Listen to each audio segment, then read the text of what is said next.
A house is made of wood and stone, but only love can make a home. Welcome to the RepcoLite Home Improvement Show, helping you make your home into one you'll love even more. On News Radio Wood 1300 and 106.9 FM. Well, good morning, everybody. Happy Saturday. Haley, happy Saturday. Happy Saturday, Dan. I have something kind of fun to start the show off with. You've been here for... Just over a year. We're breaking you in. You're doing really well. Actually, we went back and listened to one of your first ones. The very first one. And you sound almost the same. Yeah.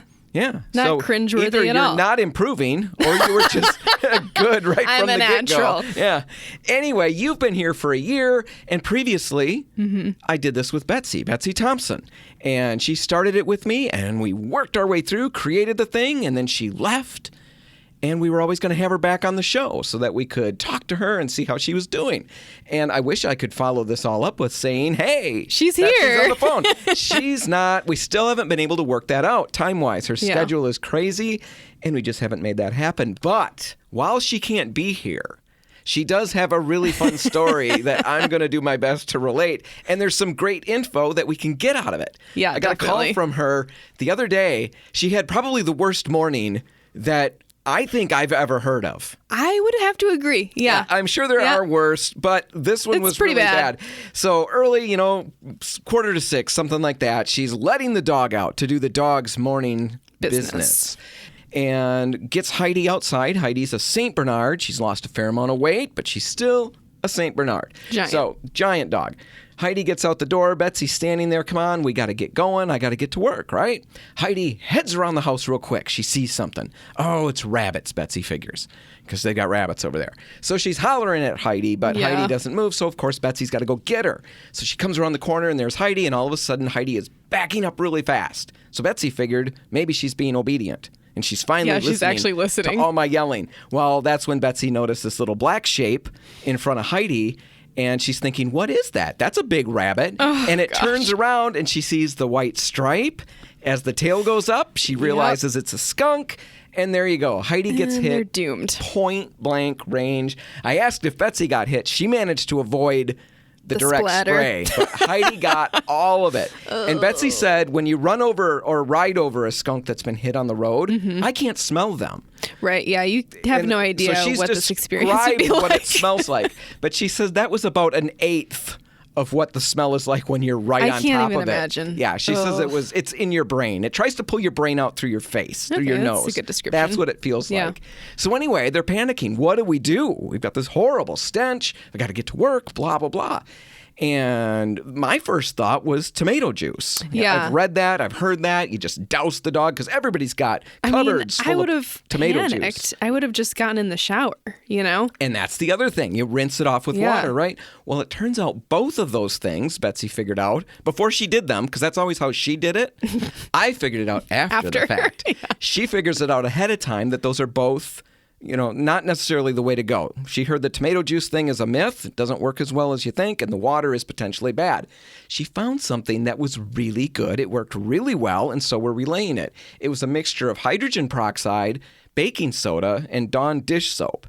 Apparently a chemist, Paul Krabam, which sounds not made up at all. Yeah, trustworthy. So this is real. He's found you can neutralize the stink by mixing those chemicals, hydrogen peroxide, baking soda, and I should give the amounts. A quart of 3% hydrogen peroxide and a quarter cup of baking soda is going to be mixed into a bucket. Don't put it in a little bottle, a little spray bottle. It's going to foam. Right, it'll bubble and could make that bottle explode or whatever. And then you add a teaspoon or so of dishwashing soap like Dawn, and that will help work it through the fur. You take that and then work that into the dog's fur. Be careful around the eyes. Be careful around any kind of cuts or anything like that because it will sting.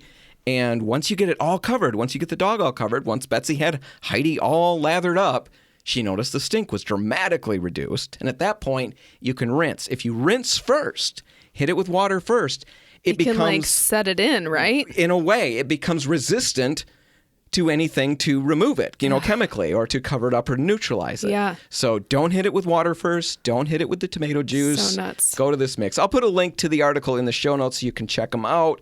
And it's definitely something to think about because when the event happens, there's a lot of panic that's going on. Yeah, I don't know. I think I would have messed that up. We're all done here. Yeah, I don't even know. I feel like life is over now. I've been sprayed by a skunk. No, I should mention that she picked up an over-the-counter skunk smell remover. She just got they make something. A local department store, right? That is available all around here. That worked really well as well, she said. The whole thing in combination was super, no residual stink. And she said the people at work, when she got there 4 hours late, she said none of them reacted to her as if she were stinky. Good. I said they're just being nice. Did you smell Betsy? Yeah. Wow. Anyway, so I thought that was kind of fun. I wish we could have had her on to explain that to us, but someday. Yeah. Now, you've got a Valentine's thing that you want to do. And that's kind of funny because we were trying to think, how do we tie the two together? Skunks and then Valentine's Day. And I thought, well, it's Pepe Le Pew. Yeah. Right? Perfect. Absolutely perfect. So a great transition. Maybe that was the skunk that Heidi ran into. Exactly. Who knows? Yeah. Early Valentine's Day present, clearly. So I've got some questions, some Valentine's Day trivia. Now, why do you even want to do this? You love holiday stuff. I like to do some festive segments. Yeah. The first one we did was for 4th of July. We did a fun one for Christmas. We did a whole show one for Christmas. Thanksgiving. Yeah.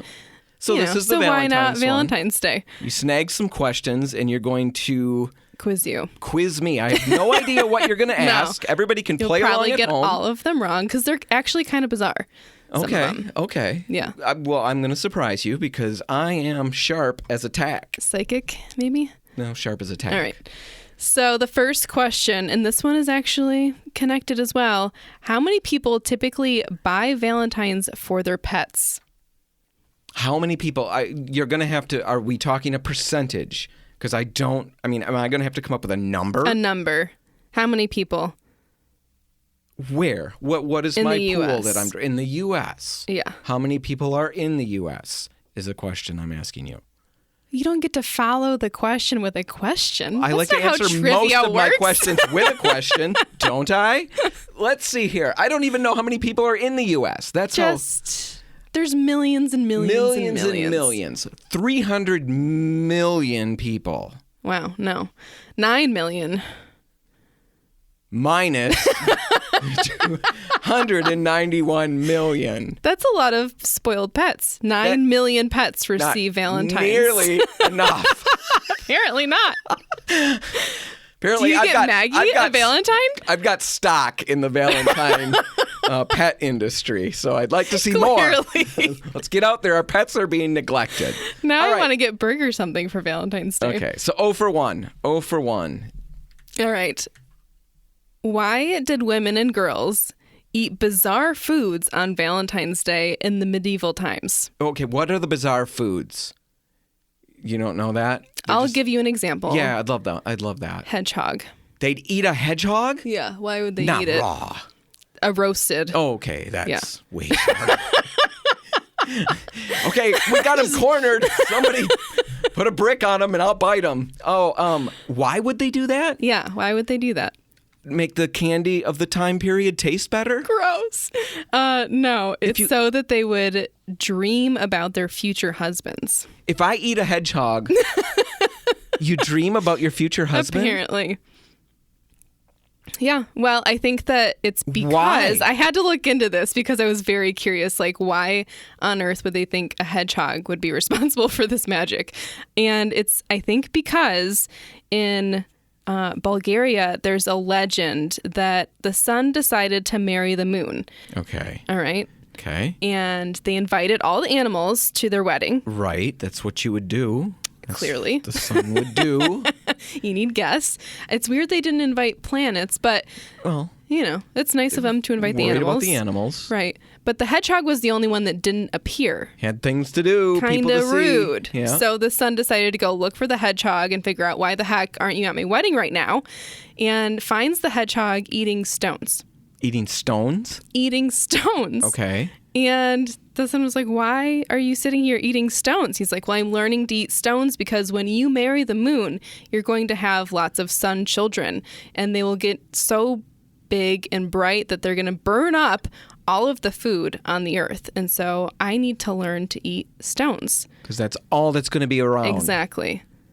And so the son actually, hearing this, decides to call off the wedding and does not marry the moon. Wedding's saving off. the world from starvation. So why are we eating hedgehogs? Well, I think because in this story, the hedgehog is full of wisdom, right? He's like seeing the future effects of decisions. That's what I love about myths.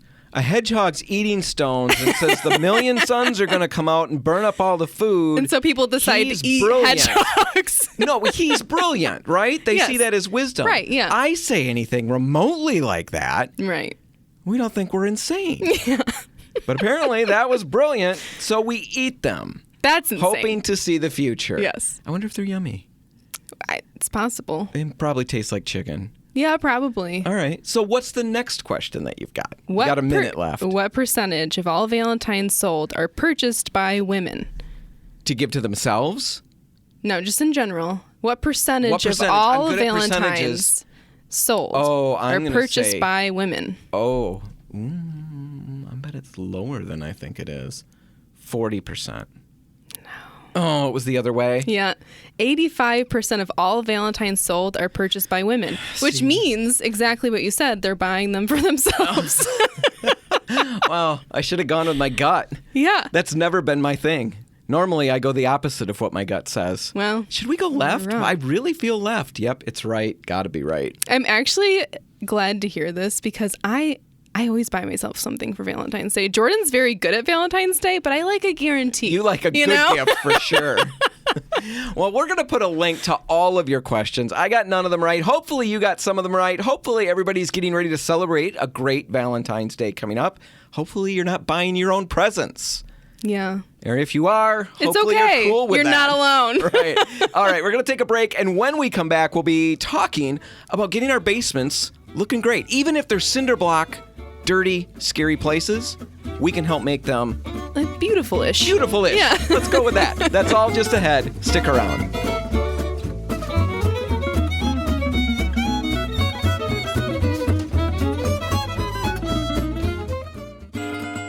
Helping you turn your house into your dream home. This is the RepcoLite Home Improvement Show, presented by Benjamin Moore on News Radio Wood 1300 and 106.9 FM. Well, Haley, some of us have finished lower levels in our home, right? Yeah, a lower level. That's what we call it, too. Pristine. Right. If that's what we've got, that's what we call it. Some of us have basements. Yeah, I have a basement. And that's what we call them. Mm-hmm. And sometimes we, who have basements, call them lower levels because we're trying to, feel not so ridiculous in a conversation with other people. Yeah. Right. And then the people who know us well enough say, no, see, yours is a basement. Right? It's a basement. Mine's a lower level. Snobs. Right? Well, we know what it is.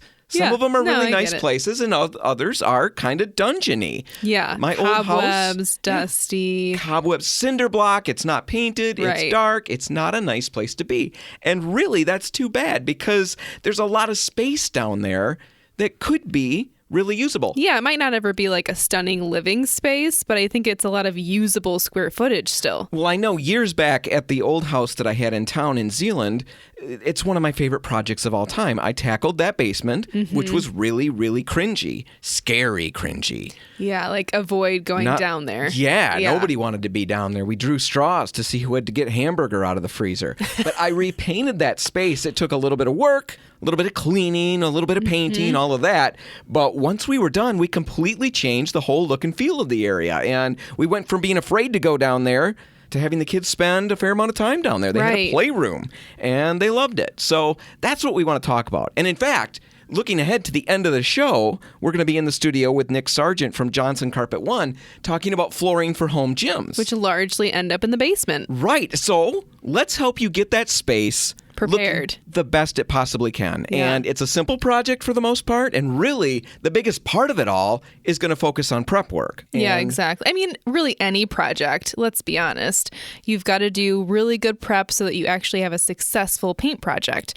And I think for the basement specifically, moisture is going to be a huge consideration. Right. A damp basement can be caused by a number of different things. You could have moisture migrating through the foundation. You could have it coming in from small gaps around the windows. Pipes that are leaking. Yeah, a leaky shower, a leaky toilet. Ooh. Nobody wants that, but if you do, you got to deal with it. There are a number of signs as you go down there and look to see if you've got a moisture problem. First one, water. You got water down there. There you go. That tells you right away there's a moisture problem. But if it smells like mold or mildew, right. That's a really good clue that there's some moisture. Damp or musty. You could have that white powder on the walls, right? Efflorescence. Oh, yes. Right. Efflorescence. A lot of you may have that in the basement. I had that in mine. I thought it was some kind of fungus. It looks kind of like mold. It's fuzzy. It scared me and it grossed me out. Yeah, I didn't know what was going on down there. But really, all it is salt. It's salt deposits. Right. There's salt in the ground, perhaps, at your foundation or in the foundation blocks. And then when water comes off the roof or whatever, it will soak down and it will travel through those foundation blocks, pick up that salt, turn it into solution, and then when it gets into your basement, it will evaporate and it leaves that salt behind. And that's what you're seeing there with that white powder. So really not scary, but it does, tell you that something is going on. Definitely tells you something's going on. So look at the basement and try to determine if you've got a moisture issue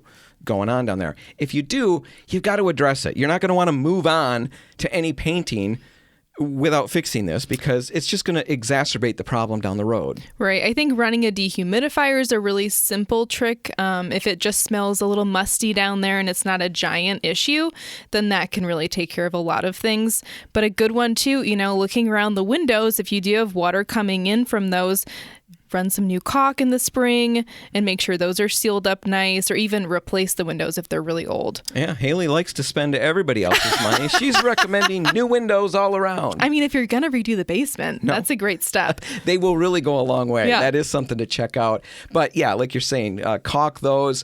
Check if you've got a washer and dryer down there, check to make sure that vent is venting outside and make sure that there's no obstructions to that. And also, obviously, repair any plumbing issues that would be going on if you do have leaks. So that's all inside stuff. Moving outside in the spring, you're going to want to install eaves trough if you don't have it, because we talked about that efflorescence and water trickling in through your walls. All of those problems, really, a lot of that can be addressed by going outside and just channeling that water further away from the home to begin with. Exactly. Eaves trough really helps with that. If you do have eaves trough, make sure that it's free of blockages and that it channels the water far enough away from the house. At least 6 feet is ideal from the foundation. Right. Then you're going to want to make sure you check the grade around the home. The soil should slope away from the house. Yeah, that's the key there. If it's sloping towards the house, you've definitely got a problem. Yeah, you were not supposed to have moats. If it looks like a moat around your house, it may be, a great defense against certain invaders. Yeah, maybe you wouldn't get the burglar in the basement. But it is going to be a moisture problem. Yes, so it's got to slope away from the house, and a great rule of thumb is 1 inch per foot for 10 feet. A minimum for sure of 4 feet. So 1 inch per foot for at least 4 feet. That's how it has to slope down. Okay, so I'm trying to do the math in my head. Yeah, I'll draw a picture later. Okay. It's complicated. Just look at the house and make sure it's sloping away. That's the big thing there. Now, I know that this all sounds like a lot of work, and it can be. But not all of us are going to have every single one of these issues. Yeah, and if you do have an extreme moisture problem in the basement, make sure you're contacting experts like people from Air's Basement Systems. We've had Zach on the show numerous times, and he's a great resource. Right. There's a lot of help out there if you need it. It's definitely some work, but it's worth it. All right, Haley, we're going to take a break. And when we come back, we're going to start digging into the actual prep work for painting. And the good news is that part, way easier than everything we just covered. You're going to fly through this stuff. That's all just ahead. Stay tuned.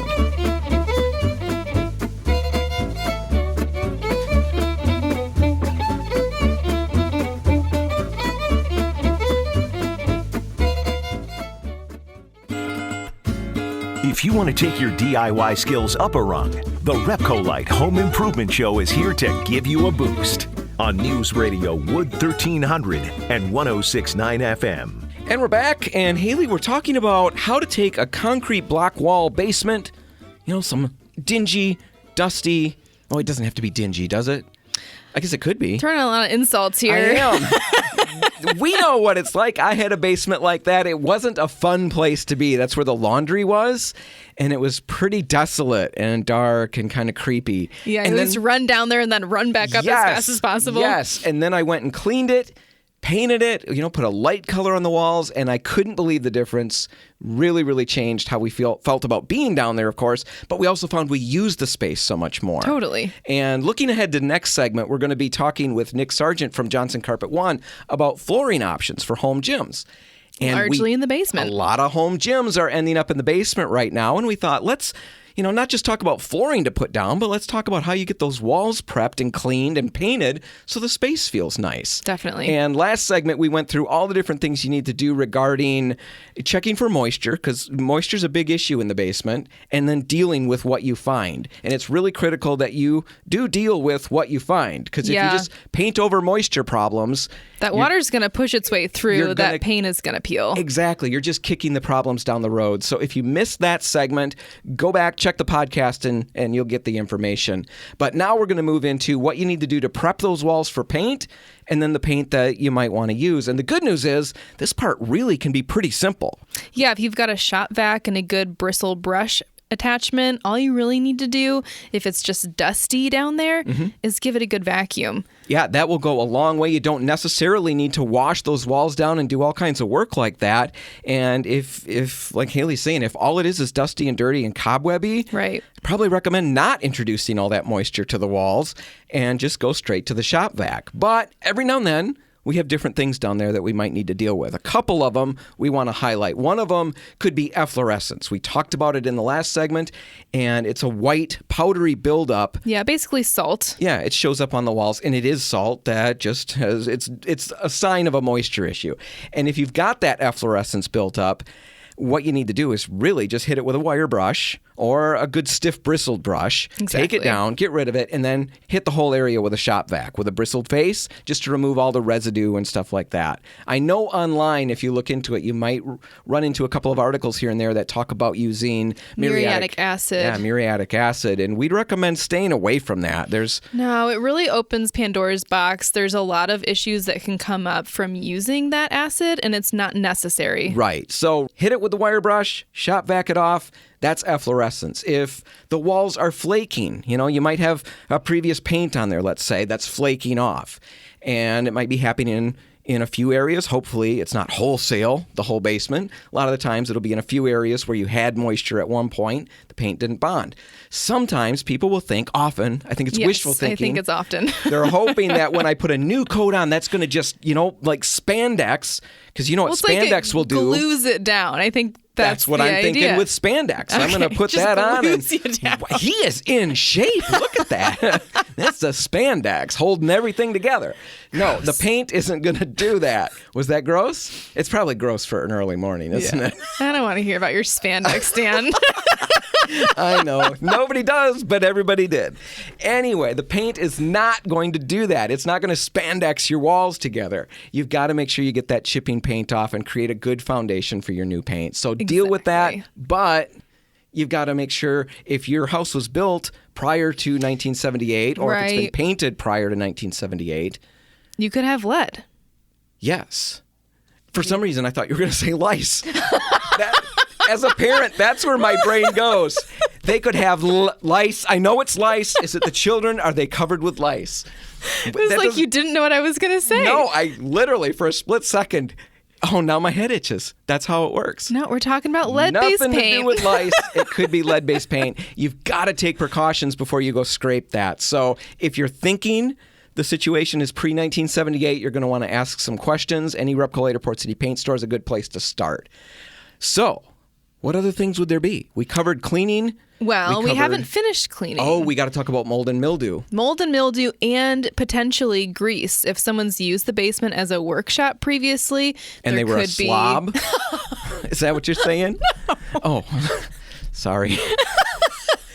It could happen to anybody. If they had a little metal shop down there and they had, some oil on a piece that they were grinding. I mean, that splatter ends up on the wall over time. Gotta get that off. Maybe they didn't clean it. So having a good degreaser like Crud Cutter or Spray 9 is going to help get that off and make sure that surface is ready to be painted. Right. We carry those products. You would wash the walls down with those. Make sure you rinse it really well. Yes. Let's talk about mold or mildew.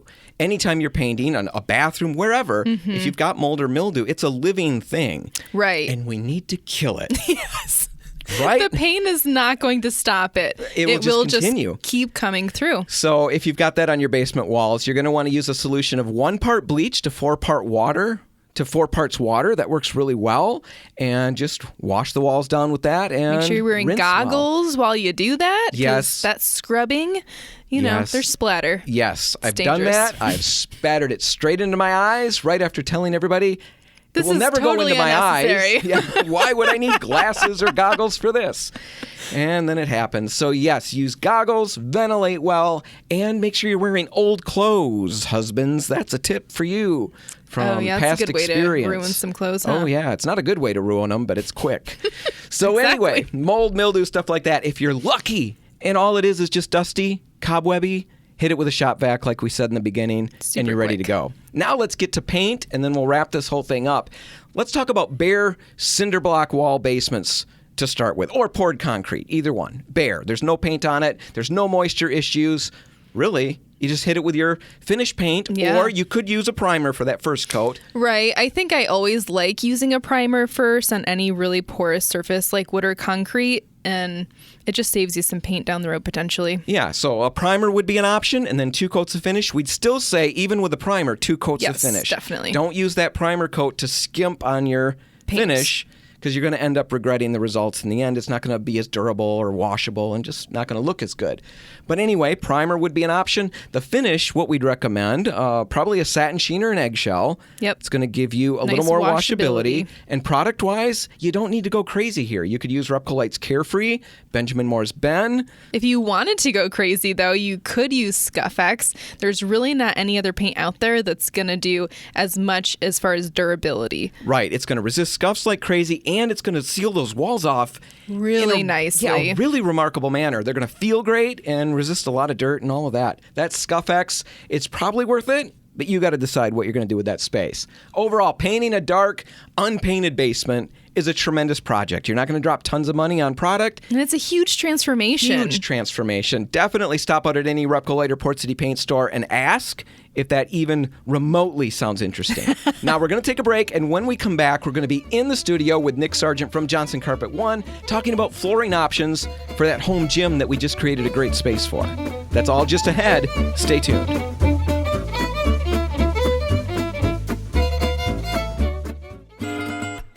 If you want to take your DIY skills up a rung, the RepcoLite Home Improvement Show is here to give you a boost on News Radio Wood 1300 and 106.9 FM. And we're back, and Haley and I are in the studio with Nick Sargent, a designer at Johnson Carpet One in Granville. Nick, thanks for being here. Yeah, you've been here a bunch of times in the past. Yes. And then COVID happened. And now we got you back again. Yeah, thank you for having me. Yeah, it's kind of fun to see people again. I know, exactly. We've been doing more and more of this, and it's been a lot of fun. Well, anyway, Nick, you pitched a great topic to us. You reached out a couple of weeks ago and talked about how, with things the way they are, a lot of people are creating gym spaces in their home. Mm-hmm. And I know that's true because I've done that. I've done that. You've done that. My son's done that. We've got all kinds of people who've done that just in my little sphere of influence. Right, which is... It's pretty intense. It's an intense sphere, but it is very small. Thank you, Haley. Yeah. If you want to be a friend, I'm looking for friends. Anyway, Nick, you reached out and said, hey, let's talk about flooring for home gyms because it's a bigger thing. Yes. And we just want to kind of let you run with it. You're seeing requests for this in the store? Yeah. So people come in, or especially in new builds, because our houses are getting bigger in new builds. Mm-hmm. You're starting to see that dedicated home gym area in new builds, or people maybe, they're remodeling the basement and they want to convert a space to a home gym. Mm-hmm. So most customers come in and want to talk about rubber flooring, which is a great option for gyms. Now, are we talking these pieces that you put together, or is it rolled, just a big sheet of it? So there's roll goods. There's are the interlocking ones, or there's like the tile ones that don't interlock. So it can either be a floating or it can be a glue down product. So usually it's black with a 10% or 20% color fleck in there, and you usually get to pick the color you like. So look at that. But so many options. Yeah. And some of them will even come with 2 colors. So if you have your favorite sports team, you can get that in there and things like that. So all right. And yeah, so a lot of people come in asking for that, and there's other great alternatives to it just because, rubber, it does smell a little bit, you kind of get that rubbery smell, and especially in a smaller space. It takes a very, very long time for it to dissipate. And then also, if you create a room like that, and especially if you're limited on space and you're taking 4 bedrooms, you're converting one of them to a home gym with rubber, now you have a workout room and instead of other products, which might be more of a flex room to use. Right. So what will this rubber floor hold up to? For example, my son does a lot of real weightlifting. Yes. Yeah, like serious. Yes. Yeah, I play around with it. Yeah. He's the real deal. Yeah. And, at the gym, he's able to drop these bars onto the floor, yes. bang around. Is that something he'd be able to pull off, or not still in a home gym? I can't imagine. Oh, yeah. With rubber floor, you could still do that, especially if it's below grade or over concrete. So, yeah, I would really be hesitant in the upstairs. Yeah. Oh, my gosh. Yeah, we moved the couch because Caleb exercises directly above. Yeah. So below grade. Yeah, below grade or if you're on grade with concrete. I mean, you're basically gluing to the concrete, and that's going to absorb all the pressure or all the weight or everything when you're dropping it and not cause any damage. How thick is this flooring that you're talking about? It ranges. Typical is about 3/8, but we can get 1/4 inch, we can get 1/2 inch. So it comes in various thicknesses. And yes, the more physical demanding stuff, like, weightlifting or deadlifting or things like that, you're probably going to want a thicker floor versus the thinner option. So it's just directly applied to the concrete. Yes. There's no padding or anything. I don't double it up. I just put the one layer down. Mm-hmm. It's pretty serious stuff. Mm-hmm. But like you said, there's a smell. Yes. I'm really concerned about smells. Yeah. Smells really don't affect me. Yeah. Actually, I'm concerned about other people because that's my way. You've got a terrible sense of smell. Yeah, you could drop a dead skunk on my lap, Nick, and I wouldn't know it, except for the fact that I'd see it. Yeah. Sure, yeah. So most of the rubber is going to be made from recycled tires or recycled rubber products. So it's recycled rubber. And that does have an odor to it. And it does take sometimes months, even could be years before it completely dissipates. No chemicals that I'm worried about. No, not chemical. It's just the process of converting, the recycled material into ground rubber for flooring and other applications that uses it does have a smell. All right. So that's rubber flooring, and that's Pros rolled and cons. goods. Yeah. It's tiles. It's interlocking stuff. You got all of that. How does that price out compared to some other stuff? Got to be a little pricier. It can be a little. Well, some options can be more pricey, but if we're going with the standard ones that have like the 10% color fleck or whatever like that, you're $5-6 a square foot for the material, and that's on average with a lot of other products these days. So it's terribly not too much more. All right, is this a DIY install, or is this I need somebody who? If you're doing the lock together one, that can be DIY. The glue down version, preferably a professional who does it. Yeah, that makes sense. They're going to have also the roller to get the glue to adhere correctly and things like that. All right. So that's the rubber flooring. Yes, sir. Now there's other options, right? Yes. What would those other options be? Work us. All right. So if we're still doing some heavy lifting and deadlifting and home workout, or we have large heavy equipment such as your Bowflex and things like that. Sure. Carpet tile is a great option. They come in more patterns, more colors, more looks, and things like that. And another related product to that would be called Kinetics, which is this carpet tile that is developed for airports. So it can take a lot of abuse. So cool. It does. And it comes in about 20 different visuals. It almost feels a little bit like vinyl. There's some texture to it. But, I mean, it's great for home gyms because we can still do all that heavy work we want to do, but it's a little easier to maintain. You don't have the smell and things like that. So, well, I like that option just because I've actually used like the rubber tiles before, and they're really hard to keep clean. Yes. Like I've used the wrong chemical on it before and ruined it. I mean, you have to be careful. Or like, not to sound disgusting at all, the sweat it's not bad, but at the same time, you might see some areas that might look slicker than others just because they've gotten more sweat on them. No, it's so true. Over time. Oh, Dan's been there. Oh, and there. Well, he really gets around, doesn't he? Yeah. You're not wrong. Yeah, you're gonna need railings to navigate this place without slipping. Or like, I don't know if you have like athletic leisure wear and you lay right on directly of rubber, like it doesn't move very well. You kind of have to get a separate mat down sometimes, like a yoga mat or something like that, because trying to do, either yoga or body resistance. Yeah, stuff like that. Yeah. So I'm going to stick to the floor like Velcro? Not like Velcro. Well, that's what I'm picturing. But it's hard to move a little bit. There's just like... That's if I wear a leisure suit. I'm not implying that I don't wear... Then let's just move on. Okay. Anyway, so... I like the kinetic flooring option. Yeah. I think. How does that clean up and how does that install? Is it goods or it's tiles? You said? So it's carpet tile, so it's glue down product. And you just vacuum it or sweep it. Oh, you couldn't even wreck that, Haley. Yeah. Exactly. Way to go. That's what I'm saying. Yeah. So And can I slide around on that? yes. All right. Yeah. And what about sweat? Sweat's fine Just on wicks right away. Wicks right away. Yeah. Oh, look at that. That's sounding like the flooring for me. Yeah. We're in the studio with Nick Sargent from Johnson Carpet 1 in Granville talking about flooring for home gyms. We've gone over rubber flooring, Yep.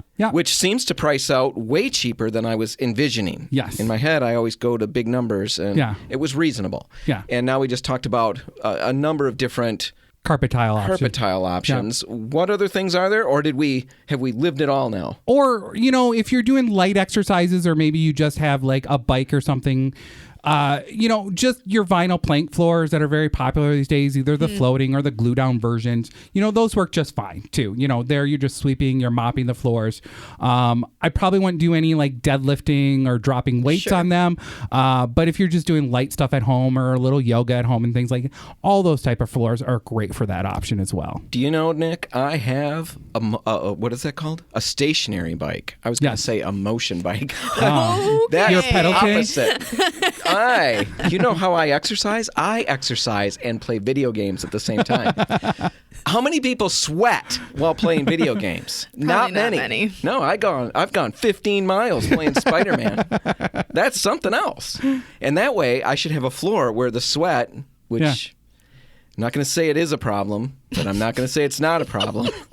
It would just wipe off the vinyl floor. Yes. And those are DIY install, right? Yes, if you'd like, the floating versions can be, yes. Now, okay, what do I need to do to put down underneath that? And what do I need to, I'm thinking lower level stuff here. Yeah. Am I concerned? How concerned am I about moisture, about things like that? Nope, you shouldn't be. But that goes back to bigger issues in the house. If you're getting moisture come up through your content, you need something down, but that's a bigger issue in the house. For most people in a basement, your moisture should not have enough where you need to put an extra vapor barrier down. Okay. All right. So if I have an inch of water, this is not going to cover that. No. Just Just float then you over need that. to run away. Okay. Sell the house. Move. Yeah. Get a hold of Ayers basement systems. Get that figured out. Yes. But for most basements, it's fine. There's no underlayment kind of a material. No, because a lot of that's already going to be built into the product. Into the So product. cool. All right. A lot of different options. You've got all of that in the showroom? Yes, we do. What other things do you have over there? Pretty much if it goes on the floor or the wall. So we carry carpet, tile, vinyl, laminates, hardwoods, all those things. And you've got people on staff all over the place waiting to help. It's a huge showroom. It is. Yeah. It is. It's nice because it's big, it's spread out, plenty of space. Yeah, definitely. We when we've been there, Haley, for different events, you guys are always very nice. You invite us to a lot of those, and we see customers there, and there's plenty of room to spread out, tables to put. Well, there's so many options. On. You guys have so much to look at. Yeah. Johnson Carpet 1, where are you located, Nick? Downtown Granville, Chicago Drive in Wilson. And if our listeners want to get a hold of you, what's the best number? It is 616-531-3100 is our main number. Nick from Johnson Carpet 1, thanks for being here. Thank you. And there you go. Episode 248, which was crisp and new just an hour ago. It's now old and withered. But if you want to go back and catch it in its prime, you can find it online at RepcoLite.com. And while you're there, subscribe to the podcast and you'll never miss another episode. Make sure that you follow us on Facebook and Instagram too. We've got all kinds of stuff that we post on there, color palettes, inspiration, and of course, happy Valentine's Day to those that are like me and want to be festive. Right. Or the ones buying presents for themselves. Yes. Whatever you do today, have a great one. Make sure paint's a part of it. The RepcoLite and Port City paint stores are open until 3, waiting to help. I'm Dan Hansen. And I'm Haley Johnson. Thanks for listening.